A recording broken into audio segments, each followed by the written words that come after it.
Hello? Yo, there you are. Hey, What's up there, Rich? how you doing? I'm great. I'm great. Thanks for joining, man. We're making this happen. Well, cheers. Right off the bat, welcome to I Ask No One episode 31. I know you're not one for some of this in the morning, but hey, cheers, man. In RIP, Alex Trebek. Indeed. Oh, my dad shared me the news, and I was like, really? But apparently he was sick for a long time. And James Bond. Yeah, Sean Connery, the greatest ever. Yeah. What's your favorite Connery Bond while we're talking about that? Um, I I'm like really not big on favorites, to be honest. Those are Yeah, classics though. okay. I mean the first one, come on. Sean Connery. Yeah. My favorite Sean Connery movies aren't even the James Bond ones. Really? Uh yeah, like they're great, but the first movie that pops into my mind when I think of Sean Connery is Red October. Red October. Okay. Yeah. Yeah. Nice. Nice, man. I haven't seen that one in a long time. I know the movie The Rock. That was also a good one too. And just with Nicolas Cage. But dude, top of the episode, I'd like to start off with a this day in music. So today is November 12th. We're gonna air this a little bit later this weekend on I Ask No One. But today, November 12th, Spice Girls, they released their second record, and it was the #1 record in the world in 1997. Damn. Yeah, and that year, Spice World came out. I think I saw that in the theaters 3 times. But there's the Spice Girls, and then you got two birthdays. Neil Young is 75, and then Dave Ellefson is 56 today. Dave Who's Ellefson. Dave Ellefson? Dave Ellefson, a Megadeth bassist. Oh, okay. Okay. Yep. We got a fellow bassist here joining us on I Ask No One, Rich MEYER. But Ellefson, you know, the Peace Sells bass line that introed the MTV News for all those years. And That was him? what was that? That was him? That was yeah. Yeah. Yep. That's cool. That was Sam. I met him, man. I met him outside the whiskey after Lemmy Kilmister passed. They did a tribute show to him, and they had, you know, Alex Skolnick of Testament, a bunch of metal guys, Mike Portnoy, Dream Theater, and Ellefson up there playing the Running with the Devil, and that was a cool conversation. But living in LA, that's where we met. We'll get to that, but I remember being in West Hollywood when Lemmy's funeral procession went to the Rainbow Room. really, Yeah, because that was like his favorite bar. yeah, He's got like a statue there and shit. yep. And I remember like I actually was there when his funeral procession like ended up at the restaurant, and like was like everyone was there. I drove by and I was like, okay, like that's way too many people. This was like, this was a few years ago. It was like before the virus, but I still like was like, that's too many people for me. I can't go. Yeah, jamming there. It looked like a good time though. Like, Right. but Yeah. When I was living in LA, I was in Culver City, and I would, you know, me and my buddy Mike Lane, who I interviewed a few weeks ago on Halloween on I Ask No One, death metal pioneer of Detriment, we used to go to the Rainbow Room a lot. And I remember shaking Ron Jeremy's hand in there. Yeah, me too.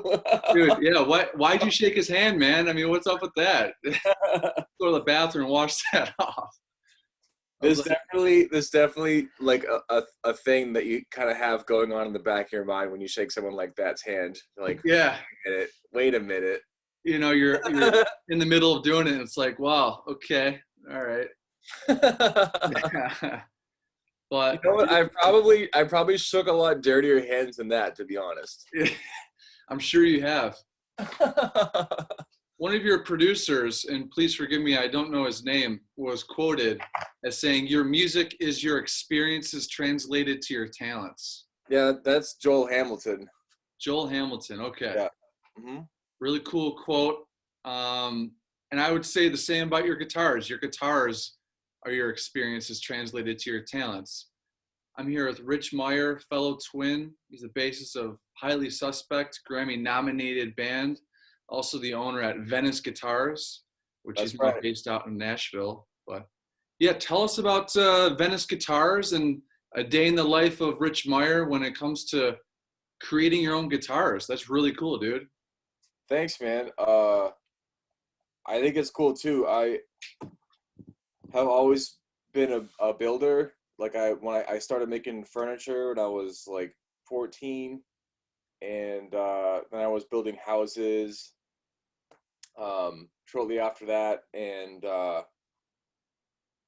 I did that for a few years, and then I had my own construction company when I was like 20 years old, and then Cape Cod.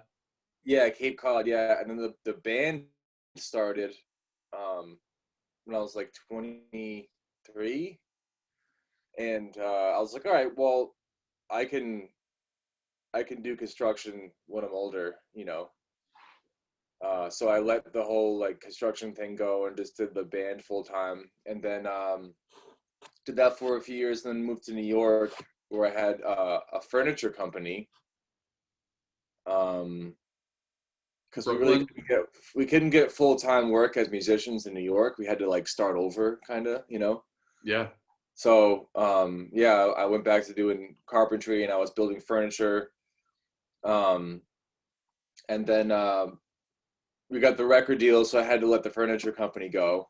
And then after a few years of traveling, and being on the road constantly, I was like getting a little restless because I'm used to always creating things. And so I just like modified one of our Telecasters, and I had a lot of fun with it. You know, I put a new neck on it, I did the pickups, and I was like, wow, this is really great, Oh, you know. yeah. And so then I did another one, and then another one, and then after a while I was like, I want to like start designing actual guitars, you know, and like changing the shape of them, and changing um the way that they feel, you know, the ergonomics of the guitar. And like working with my buddies Scott at Stonewall Pickups, who like custom designs and custom tailors pickups for artists particular sound, or like set of like, you know, like you can listen to you can listen to an artist's music, and um kind of figure out like what their general like vibe is, like tonality wise, and like he can do that and like make uh a pickup like custom for that person, you know. For our viewers, what is a pickup on a guitar? Pickup is like the microphone of a guitar. It's the part that picks up the sound of the strings and then translates it into the guitar amp. Sure. It's a pretty uh, important piece of the guitar, right? yeah, yeah, it has a really profound effect on the way that the guitar sounds. Like every little thing makes a difference, like the type of wood that you use, like the the length and scale of the neck, what kind of strings you have on it, you know, the finish, everything matters. But I would say what affects the sound of the guitar the most would have to be the pickup, Okay. and the speaker that you're playing it through also really has Sure. a huge effect on the sound. Yeah. So Um, you pick up with the band, your twin brother, you know, Ryan. My twin brother's Ryan as well. And no, oh, Johnny. really? Yeah, dude. Yeah. Are you the older twin? Yeah. Okay. Boom. So am I. Oh, Yeah, that's right. That's right. But Cape Cod, you started there. You moved to New York City and Brooklyn. I'm assuming to be closer to the action. You know, yeah. you didn't know anyone there. You're going for that record deal, right? Well, we were like hanging out with there's this band on Cape Cod called Syndicate, Okay. and they're like they've been doing it for like 30 years. And when they were in their early 20s, they got a record deal and they like went to Brazil and they like had some success down there. And at one point the band kind of fell apart. Something with the singer, I'm not totally sure. But then the guys all moved back to Cape Cod and they still do it. Till this day, they're still playing shows on Cape Cod. Syndicate, okay. But they're playing cover shows, you know. They're not like doing syndicate songs, you know. Yeah. And that's what we were doing on Cape Cod. Like we would like do our own stuff for fun, but like what we were getting paid to do was play cover songs in bars and restaurants. Sure. What kind of covers were you guys playing? Michael Jackson. We were doing the Allman Brothers. We played Red Hot Chili Peppers songs, 311. Assortment stuff, huh? Pearl Jam. What? Yeah. Michael Jackson, Pearl Jam. All right. Yeah, we did. Yeah, the Even Flow, but we didn't do a lot of that. That was just like a. That's just a funny example. I'm trying to think of like. Get on the mic and just we're here. Even Flow. Yeah, Jimi Hendrix, Bob Seger, shit like that. Bunch of shit. A lot of covers, and this band Syndicate was doing the same thing that we were, playing the same rooms, making the same money that we were. But they had been doing it for 30 years, and at that point, when we were like hanging out with these guys, like, you know, after the, you know, we'd all play on the main strip in Hyannis, which is like the city on Cape Cod, and then we would all end up at like, you know, the same after parties, and or like, you know,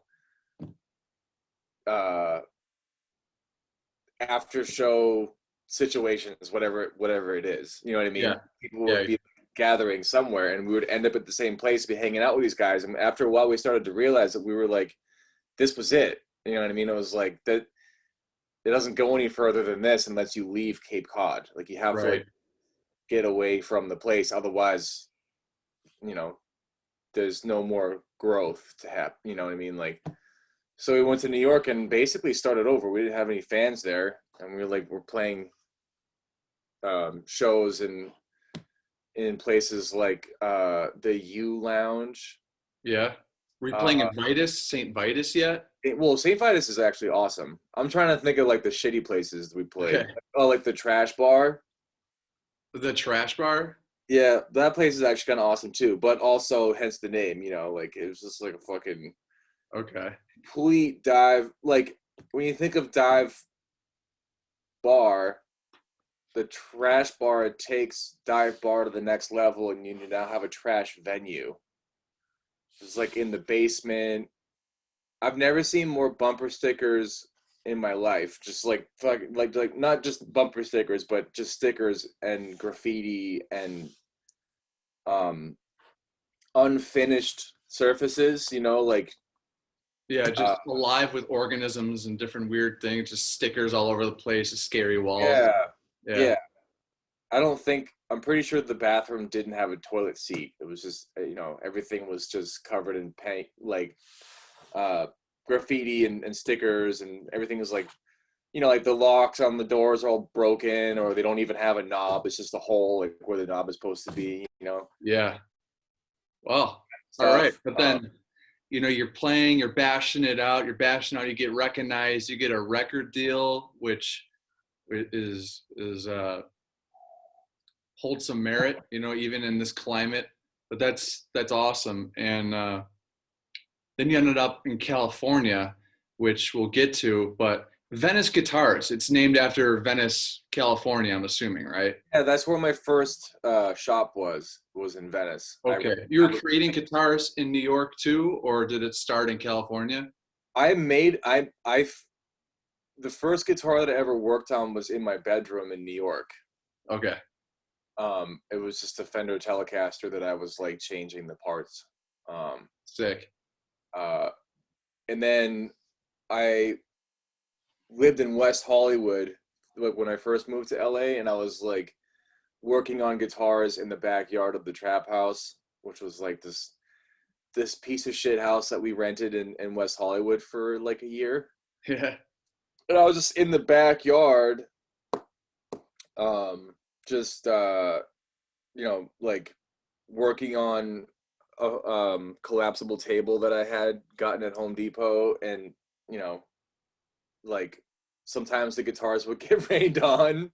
Yeah. I would like leave them out to dry. I would like spray paint them and shit, and then like Sure. sometimes I would like get drunk and forget that it was gonna rain that night, and I would leave it out, and like the next day the guitar would be like wet, or like there would be like dew on it. I don't know, just like you make a lot of mistakes in the beginning, or at least I did, Well, I'm sure you're feeling your time with making guitars in this downtime. You're not able to get up on stage and hash it out with your fans and tour a bit. Yeah, I've had a lot more time to focus Yeah. on writing and producing music and making guitars.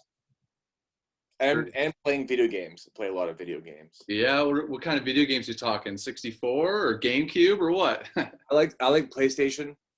PlayStation 1, PlayStation 4. PS4. PlayStation 4, okay. Yeah. I actually just got the camera. So I'm gonna start live streaming on Twitch. So you could live stream playing your games, you're interacting with other people you're maybe fighting with, or? No, you can't. Okay, so I play Apex Legends, and I don't think there's any way to interact with the people.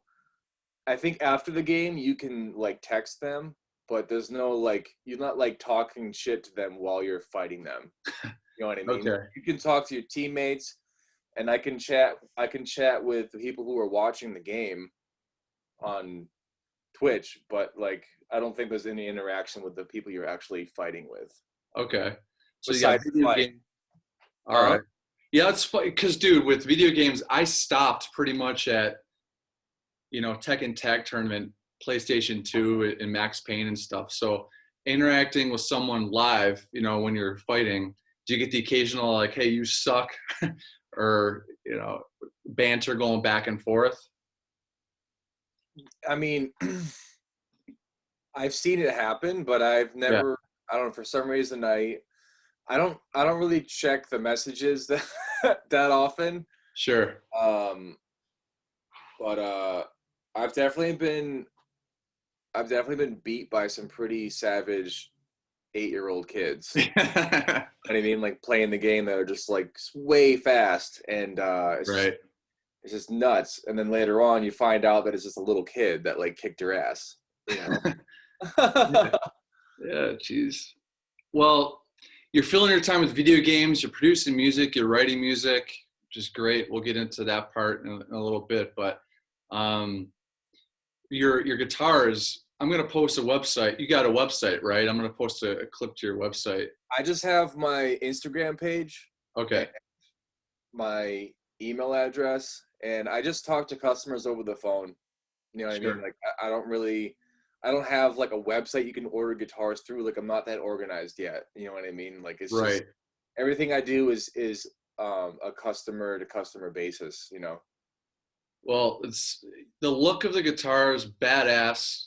You created your own company with making guitars, and I think that's so cool.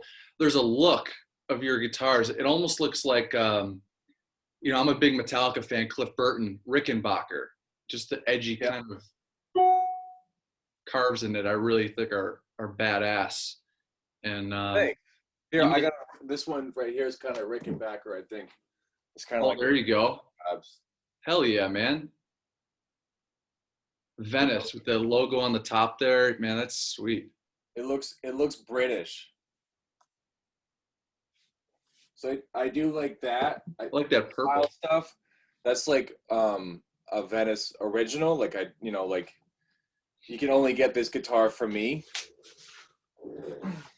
And then I also do stuff like this, which is like a Fender mod. It's just a Telecaster.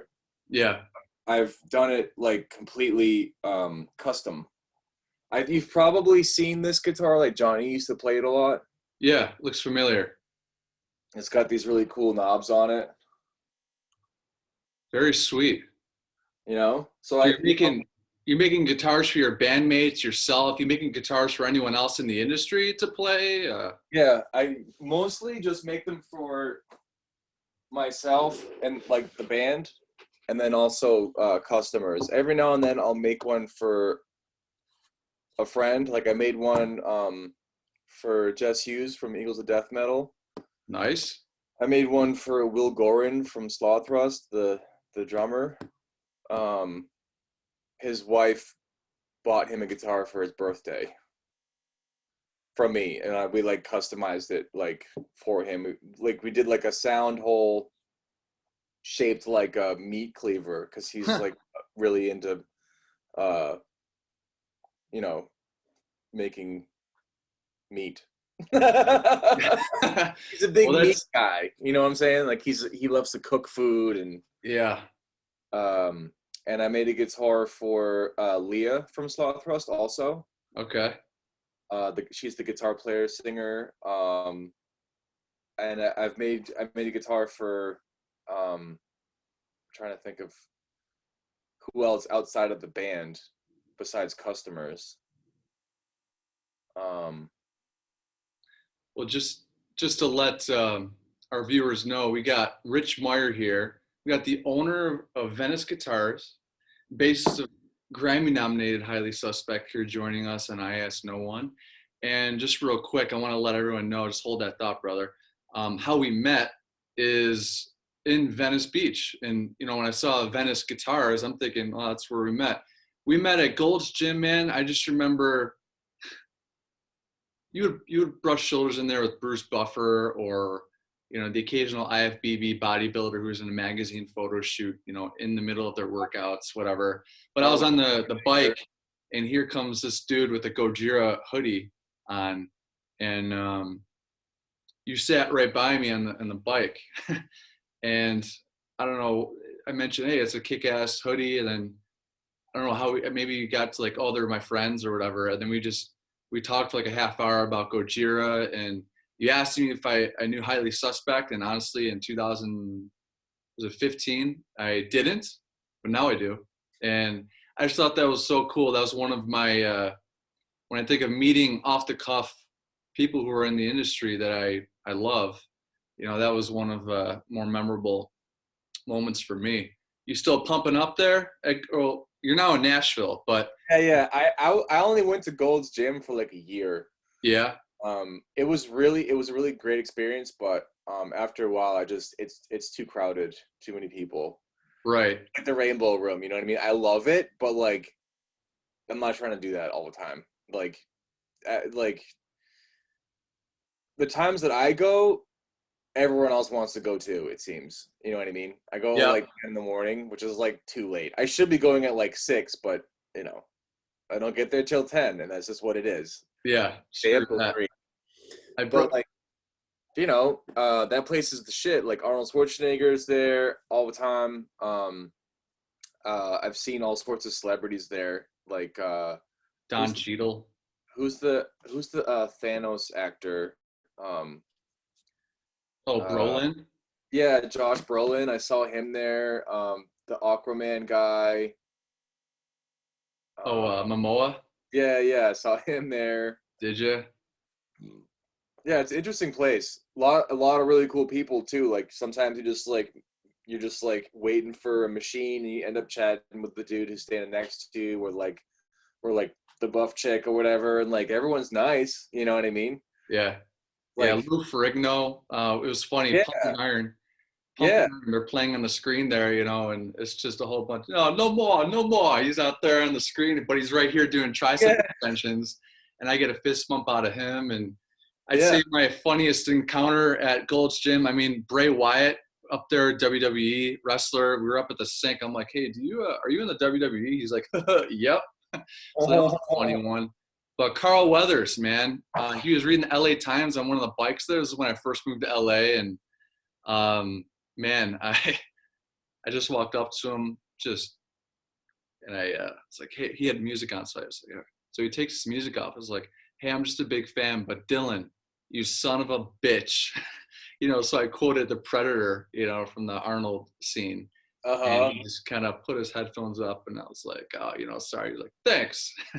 But I would later, maybe a few months later, I got a fist bump out of him, which was nice. So cool spot. That's where we met. And, Taylor Bingley, I told him I'm going to have you on I Ask No One. And what he had to say was pretty cool. He said, well, first off, he says, hi. He says, excellent. Send my best. He's a legend. And then he said, That's nice. and he said, Taylor, is he just hanging out in Canada these days? Like, he must not have any work, right? I mean, yeah, he's in Cornwall, Ontario, just north of New York there. And he's chilling. he's chilling. Yeah. There's no touring happening. What's that? There's no touring happening. Yeah, no touring at all, man. I mean, they're set for Deftones Gojira next summer. It's gonna be sick. Yeah, imagine that, man. How cool that's gonna be. But hopefully, it works out. I hope it happens. Hopefully it happens. And that's I'm like, kind of the way we're just feeling right now about everything. Like, we're booking stuff for next year with the hopes that we don't have to cancel it. Right. Which is such a odd. I mean, I try not to let it bum me out, but it is it's like, it sucks, right? Like, sometimes I'm like, man, I really miss playing shows, like, which it is a blessing in itself, because after doing this for like over 10 years, after a while you start to get kind of tired of it, when you I feel like we kind of overdid it at some points, like with touring, but also like all of the alcohol and drug abuse that goes along with it. You kind of wear yourself out. Like, I'm 35, but I feel like I shouldn't be this tired. You know what I mean? Yeah. And I think, like, having this time off the road, like the last 6 months, have been like very rejuvenating for me, and it's been a blessing in a way. Like, it's been very challenging. I had to like pack up and move my entire life to Nashville, because it's cheaper to live here. Like, everything I was doing in LA was like bougie and expensive. You know what I mean? Because I was like working all the time, and I was like, it's cool, I can afford this shit, But then, like, once I like canceled everything, like my entire year of income just all got canceled. I was like, all right, I need to like reel it in, Yeah. So I moved my life to Nashville. Did your brother join you? I got a lot of friends here. Yeah, actually, we live together, live in the same house. Oh, okay. And we just got a big house with Kylie, our merch girl. Nice. And we're just a happy family living in Nashville. We got a backyard and a garage, and I built a studio in the basement. Very cool. So we literally don't have to go anywhere to be productive, It's not a bad town to move to, because I'm sure there's a lot of contacts down there. Yeah, I've got a lot of friends here. Like, my record label 300 has a studio here. Like, there's a million different people that we can collaborate with in Nashville. Yeah, like, it's definitely a very practical place for somebody like me to live. Awesome. Especially right now. So it's been trying, but I guess what I'm trying to say is that, like, it's been a really great opportunity for me to like get my shit together, and to like learn to appreciate being able to play concerts, and how special that is, that we can do that. We can't do it right now, but we've done it a lot, and we'll bring it back. Eventually we'll be able to do it again in the future. And it really is a very special thing that we have the ability to do. and you know, you tend to take things for granted sometimes, especially when you do it a lot or you overdo Right. it, you know. Right. Um, Is your brother in the other room sleeping or something? no, I think he actually might have taken the dogs to the dog park. Oh, okay. All right. But yeah, his room is like a couple doors down. I've never met him. Tell him what's up. I'm sure he'll watch a little bit of Oh, this too. And okay. you know, my I will. twin brother. Well, while we're talking about twins, my man, that's got to be pretty fucking cool to be up on stage in front of all those smiling faces, and you look back in the drums, and here's the rhythm section of Highly Suspect, and it's your twin brother. I mean, how is that? I've jammed with my brother. We've never performed on stage together, but how does that feel to be in your own band? Like it's like football teams with the brothers being on the same teams. I mean, if you could explain that, I mean, it's got to feel pretty cool, right? Yeah. I mean, I'm sure like people ask you like what it's like to have a twin brother Yeah, sometimes. right. Like like I like it's kind of a hard question for me to answer because I don't know what it's like to not have one. That's what I say, man. Yeah, it's the only Oh, thing you know, right? yeah. So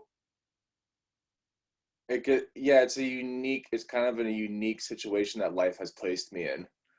Um, it's awesome. I'm not like complaining about it at all, but I also don't really have anything to reference. Like he's always been in the band, or at least since the beginning. Like the original drummer was my cousin, and he was in the band for like a couple of years. Um, and then after him, it was Ryan. So it's been Ryan for like almost 10 years. Um, and yeah, you know, you get used to it. I guess it kind of goes along the lines with what I was talking about before of like taking things for granted, you know, especially when they've been there your entire life. It's like kind of easy. It's like hard not to. Right, Uh, but right. yeah, no, it's cool. It's definitely cool. My twin brother, he lives in Athens, Greece. He's lived there for now 2 years, I think this week. He's in technology sales. And in fact, the last concert that I saw was Till Lindemann, lead singer of Rammstein in Helsinki, Finland, at the Ice Palace there. And I miss him. You know, he was going to come out this summer for some weddings our friends are having. But yeah, Ryan, we turned 33 in March. So hopefully he'll be coming over. Just Just for the birthday celebration. yep, for a month to hang out, you know, and hang out. There's my twin brother, younger brother Leonard, who's in Napa, and a younger sister, and then our parents. But Taylor, he went on to say, jack of all trades, great musician, carpenter, luthier, and great human in describing you. That's So nice. Taylor Bingley, he was my first interviewee. This show is called I Ask No One, but it's called I Ask Someone when I'm asking questions to um, you know, my guests. But Taylor Bingley, Gojira tour manager, he mentioned that you created some set pieces for Gojira's set. Is that correct? Yeah, Like yeah. like fucking set pieces, set carts. Uh, Silver Cord Studio in Brooklyn. You had a little hand in that, right? Yeah, I built a whole bunch of stuff in Silvercord. Yeah, like uh the control desk. Um, I built the beam that holds up the ceiling in the live room. Like Sweet. when I first showed up, like I was on tour when Joe started building out the studio, and when so like he was already like a few weeks in when I got back, and I one of the first things I did when I got home was go out to Bushwick to see it, and I I get there and I you know he's like he shows me he shows me the control room in the hallway. And we walk into the live room, and I'm like looking up at the ceiling, and he's got like these 2x6s that are spanning like 30 feet in the live room. Because I don't know, have you been to Silvercord? Not yet. No. It's like huge. Like the live room is huge. It's like Yeah. 30 by 40 feet or something like that. It's like really Okay. big. Damn. And he had these like really small beams that were like spanning the entire length of the room up on the ceiling, like 20 feet up in the air. Huh. But they were like really small beams, and like he was like he had put plywood on them, and it was starting to sag in the middle. Oh, come on, Joe. Like, this is like really dangerous, dude. Like, and he was like, I don't know what to do about it. So I built To the rescue. yeah, I built like some posts in the wall, and like we had like this 4x, it was like a 4x10 beam that we got delivered, and we like had to like snake it through the rest of the building. Fortunately, they were still building all the other art studios that are, because it was not a brand new building, but like it had just been bought by my friend Andre, who like was turning it from a commercial building into a like artist studio loft space, you know? Yeah. So the whole situation downstairs was under construction, so we were able to take this like 40-foot long beam and like bring it through the front door and like go through all the walls, because they were just like skeletons. They didn't have like sheetrock or anything. We like snaked it through the whole building, and then we got into the studio, and we like had these like huge step ladders in there, and we like, I had one end and he had the other, and we go up the step ladder and we put the beam up onto the post that I had made. Huh. And we're just holding it there, and the thing weighs like 300 pounds. And so like Joe and I are like sweating, right? We could like just huff this thing all the way through the building, and then like got it up the ladder, and we're holding it, right? And I had to like bend down to get my drill so I could like start attaching the beam so it wouldn't fall on us, you know? So it's just you two. No. Just me and Joe. Yeah, nobody else was there. And we like managed to get it up in the space, which was so hard because we had to push it. We had to push up the ceiling to get the beam into place. And we're like, okay. I was like, don't move. I gotta get my drill. So I'm like bending down to get my drill so I can like attach my side, and then go down the ladder and like walk over to his side. It's like attach his side so he could let it go. You know what I mean? Oh my God. Like about to do that, and he was like playing Metallica Enter Sandman. Hell yeah. And yeah. had it playing on his Bluetooth speaker, and it was like, you know, we were fucking having a great time. It was like definitely a lot of work, but we were just like laughing about how ridiculous the situation was. And I'm bending over to get my drill, and all of a sudden all the lights go out, and it was completely dark because there's no windows in there, and it was completely pitch black. And we're standing up on these like 20-foot step ladders, like we're like way the fuck up in the air holding this like 400-pound beam. Joe's like, oh fuck. All of a sudden we can't see anything. It's complete darkness, and fucking Enter Sandman is playing. Exit light, enter night. How funny is that? How crazy. Man. And we were just like, fuck. Like I forget exactly how we figured that situation out. Yeah, like what you do, scary. You just man. Oh man. I think that I happened to have my phone in my pocket, so I was able to like bend over and like see. Wait, no, it wasn't that easy. I think that he actually had to get down off the ladder, and I held the beam from my side. I was like, all right, just like get the fuck out. That's why you lift that Gold's Gym. Yeah. What? That's why you lift that Gold's Gym, man. You know, you hold that shit up there. Yeah, I was holding it, and he was like, "Okay, I hope you don't drop this on me," you know, because he like had to let his end go so he could go down the ladder Oh my god. in the fucking dark. Like it wasn't just like kind of dark. It was complete darkness because we like lost power. Like one of the circuit breakers went or something, and all of a sudden it was no windows, no electricity, complete darkness. And he like climbed down the ladder and like somehow found his way back to the breaker and like turned it back on. And then he came over to me, and I could no longer bend down to get the drill because I was holding the beam by myself.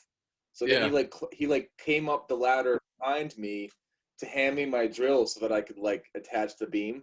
You know what I mean? Yeah. And then we went over to the other side and did it there. But like Dude, it was like such that's a hilarious. harrowing, hilarious moment. Let Fucking me and ask just you, anytime you were lifting something up and Joe really wanted to get that up, man, just get it up. Did he let out any fucking death metal growls or anything like that? Or yeah, I could totally see like that. that at all. You know, but that's Uh, it's really he cool. he's a very civilized Frenchman. Yep, I've met him numerous times, and Like he he would never. couldn't be nicer. Yeah, when I first met him, I was like, "Oh, this is just another dude like living in my building." Like, we were neighbors at the time, and Oh, really? That's got a how you met band. him He's then. in a You were band neighbors. too. Okay. Yeah, we were neighbors, and he was like, "Oh yeah, I'm in a band," and I was like, "Cool." Like, so was everybody else, and we didn't even talk about that. We were just like hanging out, having a good time, and and then like the next day, I was like, "Oh yeah, that guy Joel. I'll check out his band," you know. Sure. That's what I do. Like you meet someone who's in a band, and the next day you check it out. Like that. I mean, I was doing that sort of thing all the time living in Brooklyn, you know. Yeah. And I checked them out, and I was like, "Holy fuck!" Like, because they're like huge. Like they're like playing like stadiums and arenas and shit, like in front of like tens of thousands of people, you know. Like, and I was like blown away by like the music. I don't normally listen to metal. Like I'm actually not a big metal person, but I love Gojira. You know, like it's so unique. It's not like any other metal, you know. I got them on my patch. I got this patch, I think in Niagara Falls right here. Yeah. And yeah, man.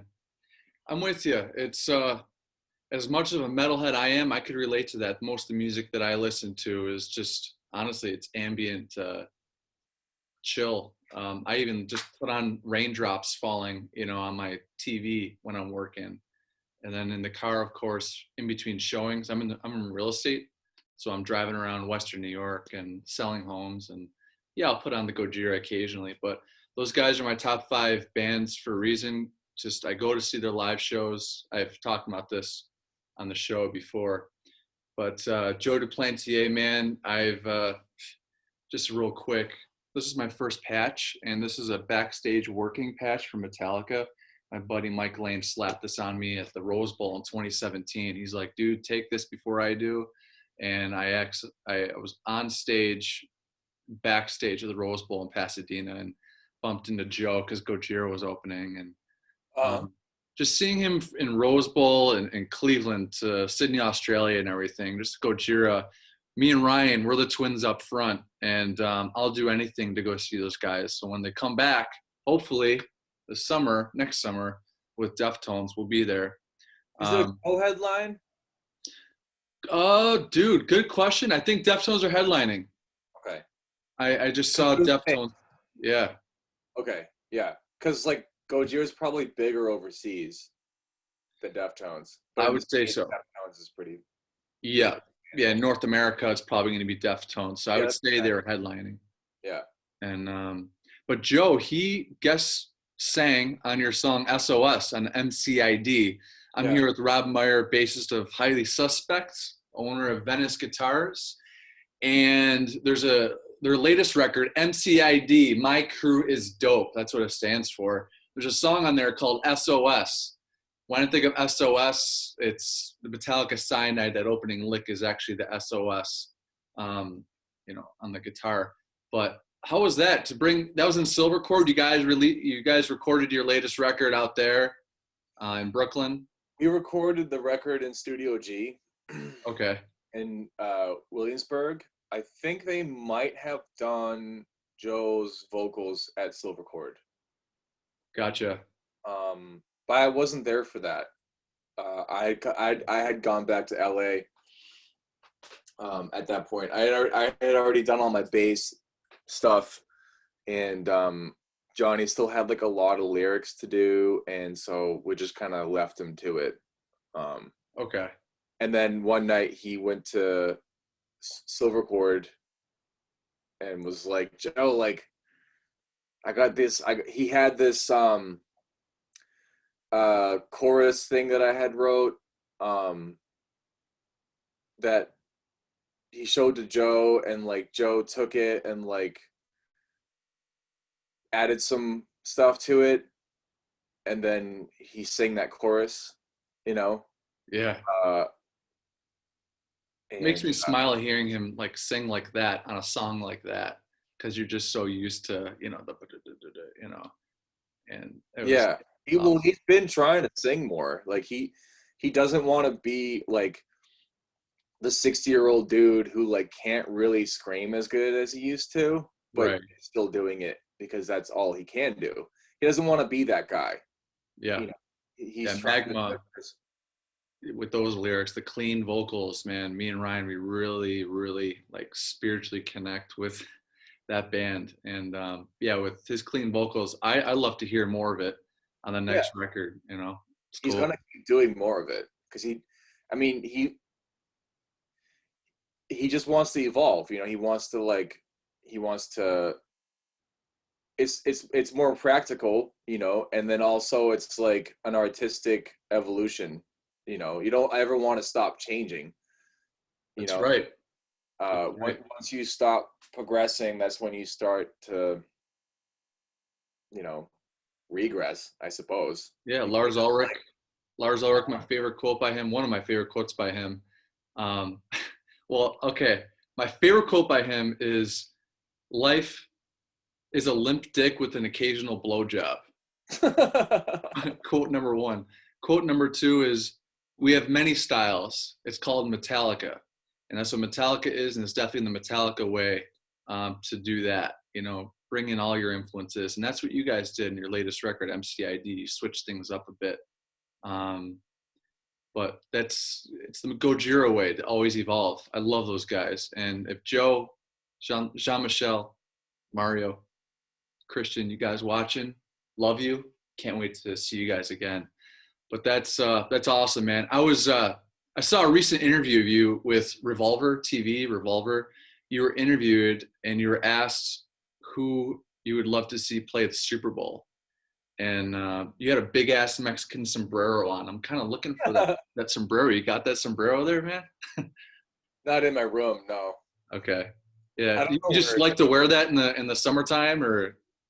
So whenever I'm on tour in the States in the summer, I always like to get those gas station hats. The gas station hats? Okay. Yeah, it's like a farmer's hat, you know. It's just like a kind of like a cowboy hat mixed with a sombrero, and it's like woven with grass. You know what I mean? It's funny. I guess, yeah, I just call them gas station hats. And yeah, I just always like to get those when I'm touring the States in the summer, because you're always at a gas station, you know, so I'm always like seeing them. Yeah, and shitting on, no number two on the bus, right? You take care of that at the gas station. Bus. Don't ever poop on a bus. No, that's the number one rule. Okay. You have to. But when you hit the stage, Rich, what's that? Called a hot bag. If you have to poop on the bus, you do it in a bag. Yeah. Out the window. Hot bag? Okay. Hot bag, yeah.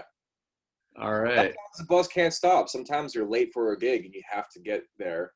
So yeah, just take out the paper bag, plastic bag, whatever the No paper bags.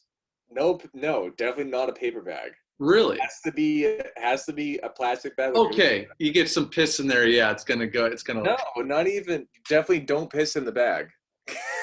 Don't piss in the bag. Okay. But yeah, like a grocery bag or a trash bag, you know. And Yeah. if it's a juicy one, you want to like double bag it. All right. There you go, Rye. Okay. That's my twin brother. He'll be watching, so he's taking tips right now. Yeah, it's important that you double bag it if it's gonna be, you know, potentially leaky. You know, and then when you open the door from the bathroom, you want to make sure everybody knows. You gotta say hot bag, so everyone gets the fuck out of the way, so you can make the window and get the bag out the By the window. way, hot bag, yo, hot bag. Hot bag coming through. Yikes. Put that shit out the window. When you hit the stage, hopefully you're not hot bagging on your way out to the stage, but when you hit the stage, you got any like pre-gig rituals that you just really Oh man, no. no? Just fucking do it, man. Just get out there and give it to You them. know what I do a lot though is I'll drink like throat coat tea. I drink throat coat tea with honey, and I'll like try to do some vocal exercises usually. Yeah. Or like some yoga. I'll like stretch out and shit. But I don't have like a rich, you know, like some bands are like, oh yeah, we all do a shot of Jaeger before the show. Like we don't have anything like that. Right. Nothing ritual. Gotcha. On on tour, a lot of times we're fortunate if we can all be in the same room together without arguing about something. Amen to So a that. lot of time, huh? Amen to that. I mean, it's like not my favorite part, but it is what it is, and it all goes away though when we get on stage. I So could for me, imagine I it would does. say like Yeah. the show itself is the ritual, you know, It's awesome, man. because that's what like separates the bullshit, you know, from what's really important. Killer. Thanks for sharing. There's a song on the latest record, MCID, My Crew is Dope, called 16. And Jeep, am I correct in saying Jeep picked that up in a commercial? Did I hear that in a commercial?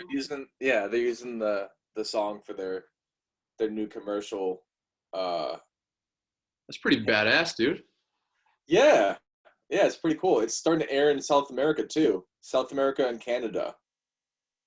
I mean, as far as the laundry list of things that you've accomplished in this business, that's got to be pretty up there, man. I mean, to be recognized by a brand like Jeep and you're getting your music out there to, Yeah, it's awesome. in people's family rooms, man. Yeah. Awesome. So cool.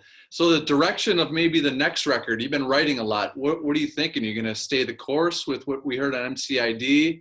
Do you have other projects, like band projects with other people? You just sticking it to you three? I'm just sticking to Highly Suspect. I mean, we have more members now. It's not just three. We have Matt Kofos playing guitar and Mark Schwartz, who's our like keys auxiliary guy, and he's also a really great engineer. He's helping us a lot with the record. Because like, you know, we all have like I can make like shitty demos on a computer, but I don't have the ability to like really produce and like record drums, Yeah. you know, like he does. So having him around is like super helpful. And as far as the direction goes, like I would say that MCID was like purely experimental. We were just like trying out a bunch of different shit because I feel like we were kind of coming up against the wall, like a little bit of we were having a little bit of writer's block, I think. And so we were just like, fuck it, let's just make whatever we feel like, you know what I mean, and not like try to stick to any kind of narrative, or like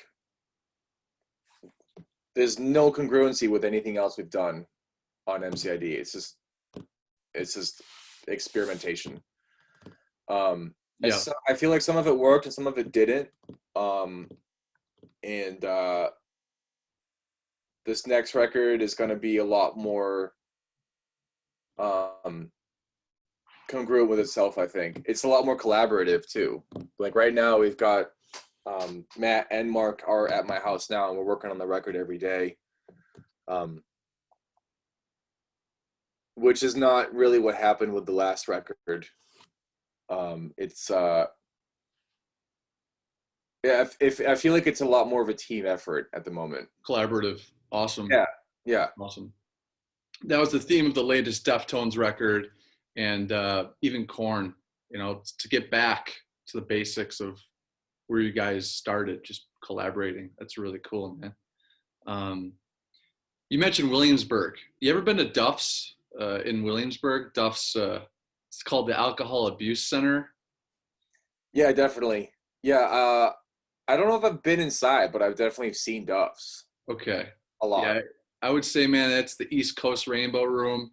Anytime Really? I'm in New Yeah. York City, you got to check it out. Yeah, the souvenirs on the walls and really badass place in there. But when I was going to Brooklyn for our 30th birthday, I texted you 2 years ago. I asked you, you know, where's a cool spot in Brooklyn to go have a drink? You mentioned Project Parlor. Yeah.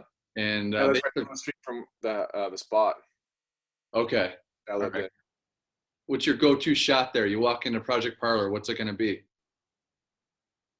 I would say I don't really drink booze anymore, but like back in the day, I drank a lot of tequila. Okay. All right. Yeah, I was doing a lot of tequila. Right on, man. We enjoyed That's ourselves. kind of why. What? We enjoyed ourselves in there. Thanks for the recommendation. Yeah, Project Parlor is the shit. I love that spot. But last question, brother. We're over an hour. It's flown by. Thank you so much. What's with pickles and peanut butter? What's that about?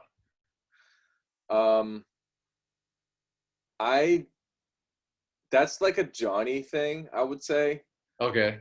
He likes to experiment with things like pickles and peanut butter and crackers. He likes to put things on crackers. That's like saltines, you know, graham crackers, Ritz, you know, pickles are just another, especially like the sliced pickles. Yeah. It's just another like it's like a delivery device for some type of it's like a vehicle for the peanut butter, right? Like you put the peanut butter on the cracker and you put the cracker in your mouth, and the cracker has served its purpose as a vehicle for the peanut butter. Gotcha. You can also use a pickle for that, you know. Well, I've got some vehicles here. I figured I'd give it a shot. I mean, I was approaching noon in order to have this nice, lovely conversation with Rich MEYER, highly suspect bassist. I don't have any pickles. Ashley and I, we don't have any pickles in the fridge, but we do have broccoli. Oh wow! And although I'm a crunchy peanut butter guy, we have some creamy. So I was thinking, give this a shot.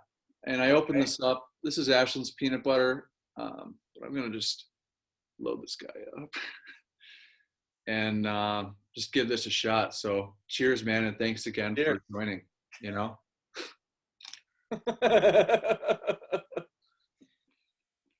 Whoa. Very unique. But yeah, dude, happy fucking creating. Thanks again for joining me. Really, really means a lot. And what could I say? In closing, I'd like to share a little something with my viewers. I don't always have broccoli and peanut butter. I'm hanging in there. But stay happy, stay healthy, stay hungry, dude, and stay heavy. Enjoy your day, and we'll stay in touch, bro. Thanks so much. Thanks, Kevin. Bye, Rich.